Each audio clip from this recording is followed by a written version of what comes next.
Welcome to the Al-Attiyah Foundation's latest interview in a series of podcasts where we seek to address the urgent energy topics of today by hearing the opinions and insights from our invited experts.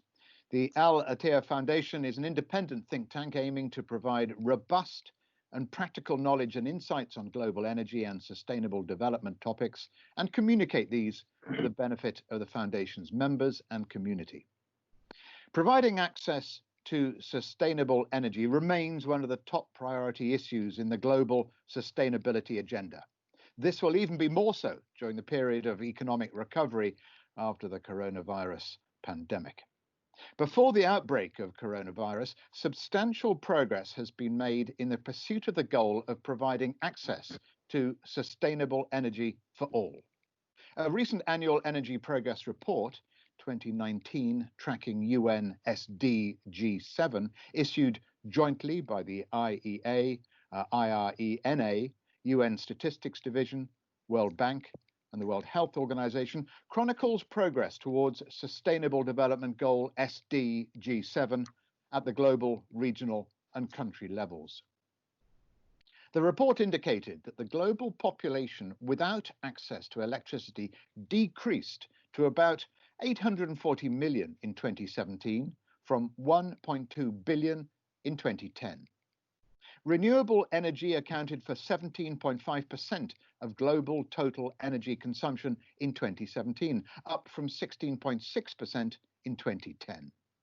It also affirmed that energy efficiency improvements have increased steadily in recent years due to concerted policy efforts in major economies, including China.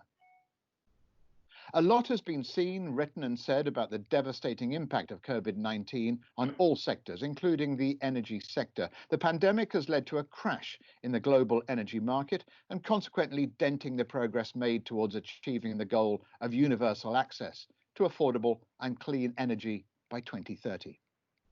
Today, I am delighted to welcome our podcast guest, Ivan Marten, to share some perspectives on how the technology change will affect various aspects of our lives.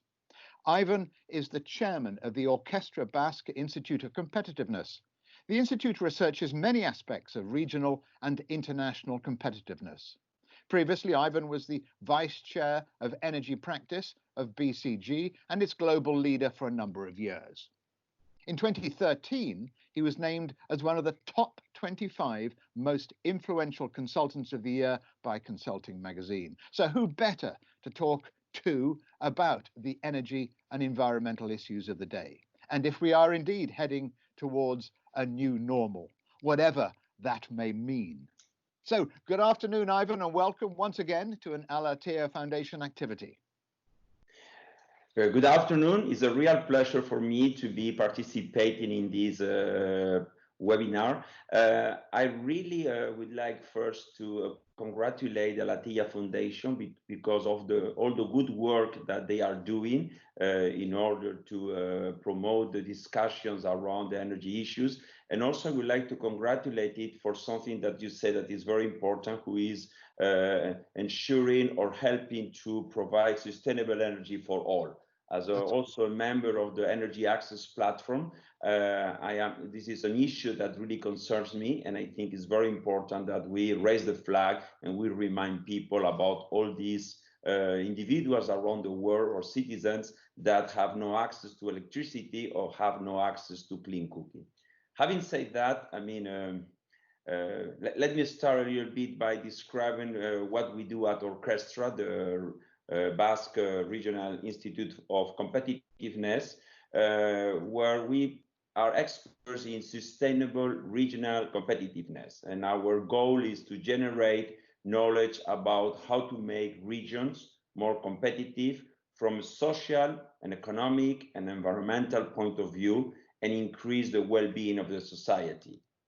We have 5 labs, and one of them is the Energy Labs that studies how energy can have an impact on regional and companies' competitiveness. And we focus on things you mentioned before, the energy transition processes from a technology, regulation and market point of view, and also on sustainable mobility.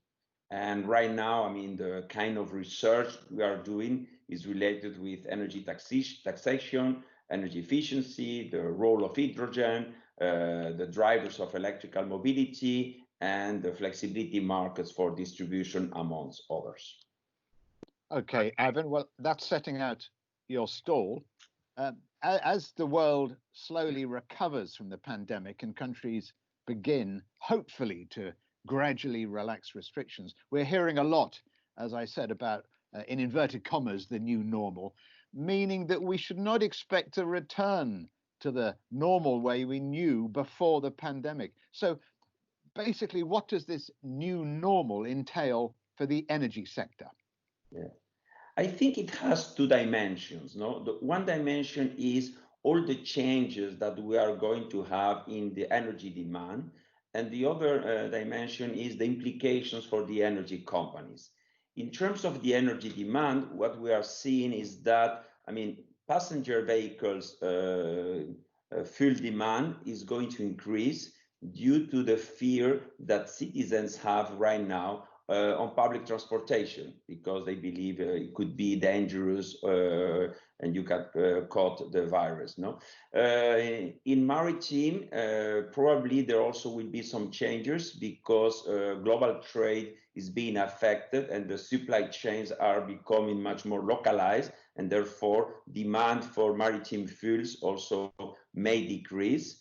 And the sector that has been much more affected is demand for airlines. No, I mean, there is going to be a decrease in tourism. There is going to be a decrease in business travel because now we are all using all these kind of new technologies to communicate, and travel is going to be affected. And in fact, I mean, if you see the kerosene demand in the recent weeks, I mean, it's really in the 80s or minus 90% compared to before the crisis. No, so energy demand is going to be reshaped. No, on the other hand, the companies are going to require a much higher adaptability, because if there is something that will be, I mean, a key description of the new normal or the new reality is going to be unpredictability. It's going to be very difficult to predict the future, and therefore the companies need to be to have an adaptation of this business model to different situations, and also they need to create a much more resilient environment and resilient investments for them. No, so I think that another main issue of the new normal is that we need to ensure that we have the required investments flowing into the energy companies to carry out the energy transition that is needed. And in some cases, we are going to have issues because the economic situation of certain countries is going to be affected, and therefore the capacity to invest is going to be reduced. And on the second hand, and something that for me is very worrying, certain sectors of the society have demonized the energy companies. And if we demonize them, then the investment flows are not going to reach those companies, and therefore they won't be able to adapt their portfolio and their investments to the new normal. So I think we are under a scenario full of uncertainty and full of new things coming in the next years. Indeed. And as you say, it is at the moment very hard to predict the future. But I will predict that the question of climate change won't change. But is this just a rich country's game? Are fewer rich countries more concerned with just getting sufficient food, healthcare, and even simple everyday comforts like electricity? Yeah, now you are totally right, and this is a great question, because especially in Europe, we tend to forget that there are many different realities, no? And I think that the energy transition means very different things depending on the part of the world you are located. In Europe, everything is about decarbonization, and you see many comments around that gas has no future. That I fully disagree, but that's the current situation in Europe. Everything should be decarbonized. Gas is a source of energy that won't have a future. If you go to Asia, Asia is talking about, or energy transition for the Asian countries is about responsible growth. They need to grow, they need energy, and they are going to use that in a responsible way. But they still need energy, and they need many sources of energy. And finally, if you go to Africa, and going back to your comment during the introduction, in Africa is very simple. It's going from darkness to light. They need to have access to energy. So, as you say, I mean, climate change is a rich country's game. No, climate change or energy transition is important for everyone, but every region should do it in a different way, adapted to the situation of the countries. No, and I think that the most important thing is that we need to have a transition that is smart and is just. By smart, I mean that we need to manage the pace of change using the right technologies at the right moment, not before, not later, and we need to be cost conscious of what or where we are putting our money for the transition. And second thing, we need to minimize the social consequences of going too fast or going in the wrong direction in terms of climate change. No. And let me give you one example, no, with something that is very much into a fad in Europe. No, does it make any sense to subsidize electrical vehicles that are only used by rich people living in cities, when probably that money that you spend subsidizing those rich people could be better used to subsidize the renovation of the car fleet, that in many countries is 12, 15 years old and has cars that are emitting much more than the cars that are the internal combustion engine cars that are being produced right now. So these are the kind of trade-offs we need to make sure. Obviously, I mean, is it very important to have electrical vehicles in the future? Yes, but at the right moment, and not when. Well, exactly. I mean, it's all about the significance of the timing. And you talk about competitiveness in fuels and possible subsidies. And I wonder if the non-fossil fuels are competitive or if they're propped up by hidden subsidies. So is a carbon tax the answer? And if it is, could it ever be agreed internationally? I mean, there are two issues here. The first one is that renewable energy has been decreasing a lot the cost. And I mean, if you see the cost of a solar PV module back in the 70s and now is 99% lower cost. No, and wind turbines. I mean, you see a wind turbine cost in the 80s, and now we are talking about nearly 70% lower. So there has been a great decreasing of the cost of renewable energy. But you are totally right in the sense that what we are not charging the renewable energy is the cost of solving the intermittency problems that they have. I mean, because you cannot produce electricity with PV at night, and you cannot produce electricity with wind at when moments there is no wind. So therefore, you need a backup energy, and the backup energy used to be coal, that we all know is not very adequate for the environment, by nuclear, but nuclear is not accepted in many countries, and the only source that is really providing that backup energy is gas, no, until storage develops in the future. But we need to charge the renewables with the cost of providing all the infrastructure to make sure that we have a stable energy supply and we solve the infrastructure problems. No, so that's I think the first comment. The second comment in terms of the carbon tax. From an economic point of view, is the best tool to solve the environmental externalities and put into practice the principle of the polluter pays. The problem is that the carbon tax is very difficult and very complicated to implement. So it's a very attractive conceptual idea.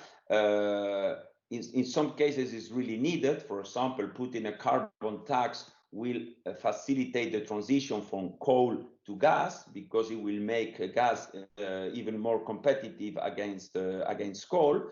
But the implementation is of carbon taxes I mean, we have seen the example in France, no, where an increase in the carbon tax has made all the protest in the streets with the yellow jackets, no, because suddenly the price of the diesel and the gasoline went up and created a lot of social turmoil, no. And also there is this idea about, if you put carbon taxes, you should also put a carbon tax at the border, because if not, the only consequence is that what you are going to do is you are going to transfer the cement, the steel production from the countries that have carbon taxes to the ones that don't have any carbon tax, and that even have less powerful or less sophisticated environmental controls and so on. No, so in a sense, it's a good idea. It can help the transition from coal to gas. It's difficult to implement, but it's a good step forward.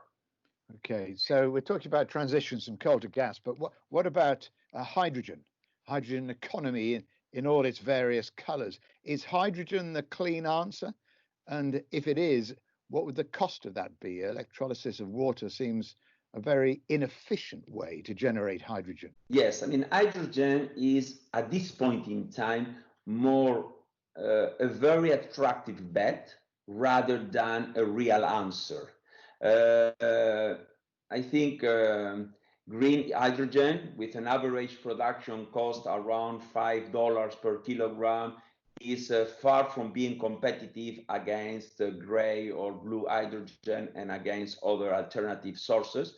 But hydrogen may be a solution to reduce emissions in hard to decarbonize sectors like heavy road transportation, maritime transportation, and industrial sectors. And there are certain regions and certain places around the world where they are really pushing for hydrogen, like Japan, like Norway, or like the European Union. The European Union has launched last week an hydrogen plan where they want to invest between 250 and 300 billion euros by 2030 to promote hydrogens and create hydrogen corridors. And they would like to have by 2030 more than 40 gigawatts of hydrogen, and by 2050 they have the commitment or the ambition to have renewable hydrogen technologies at larger scale implemented. No? So I think it's a promising bet, but we are not yet there. Well, thank you, Ivan, for all of those insights and your time today. So today we see that indeed we should all expect to see interesting changes in life as we know it. In other words, we've all got to get used to a new normal. As a non-profit independent organization, the Foundation would also like to thank its members. Their continued support is valued and appreciated. Watch this space for the next podcast in this series. I'm Stephen Cole. Thank you and goodbye.